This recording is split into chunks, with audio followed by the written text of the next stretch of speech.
Bienvenue à Tours, une ville dynamique située à 1h15 de Paris par le TGV, une ville au cœur des châteaux de la Loire avec le Val-de-Loire. Mais je ne suis pas ici pour vous parler de tourisme, mais bel et bien d'immobilier, avec un projet majeur qui s'inscrit dans l'histoire de la ville, baptisé Porte de Loire. Il se situe juste au bout de la rue nationale et je vous propose d'en rencontrer les acteurs vivants.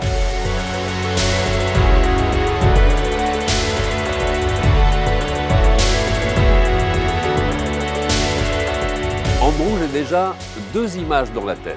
Une première image du Tours de nos jours et une deuxième image du Tours après votre intervention, après l'intervention d'Andrew Hobson, architecte de renommée internationale, qui va redonner ses lettres de noblesse, plus ou moins, à la ville de Tours, en faisant naître ce quartier, les Portes de Loire. Ça porte un joli nom, hein. Ça, c'est véritablement ce qui manquait aujourd'hui au Tourangeau, c'est-à-dire un quartier qui soit emblématique de cette ville de Tours, de l'entrée dans le Val-de-Loire.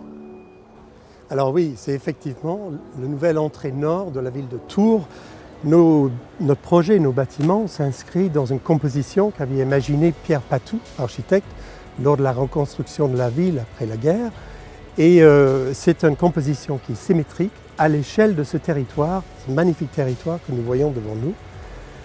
Nous avons dû mettre deux tours d'hôtel, deux projets en hauteur à l'entrée pour marquer cette entrée de ville.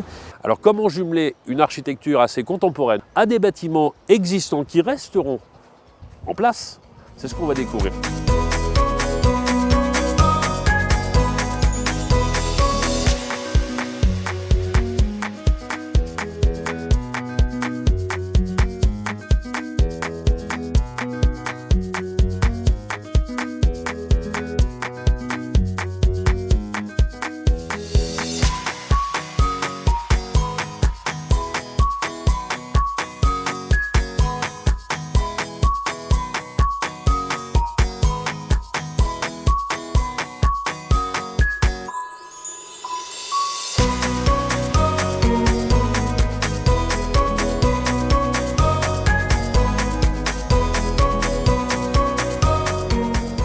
Bonjour Laurence.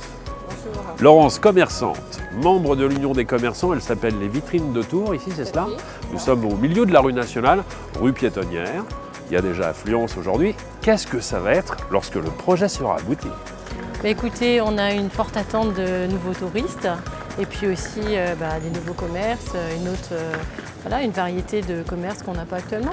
Tous les commerçants voient plutôt cela d'un bon œil aujourd'hui? Oui, une dynamique qui a besoin au début de la rue nationale. Ça marque véritablement l'entrée dans la ville de Tours maintenant, hein. Et puis c'est aussi un bon relais avec le tram. Voilà. On est sur une dynamique de ville qui fait qu'on sent l'envie de faire grandir notre ville. Je repasserai vous voir d'ici quelques années. Je suis persuadé que vous aurez encore plus le sourire. Je pense aussi.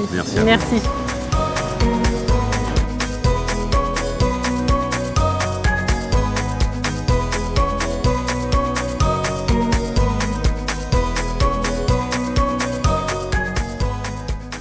La ville de Tours ne manque ni de caractère ni de charme, mais venez vous en rendre compte par vous-même, peut-être en devenant propriétaire d'un appartement construit et piloté par Eiffage Immobilier. Vous serez peut-être un des privilégiés propriétaires d'un appartement aux Portes de Loire.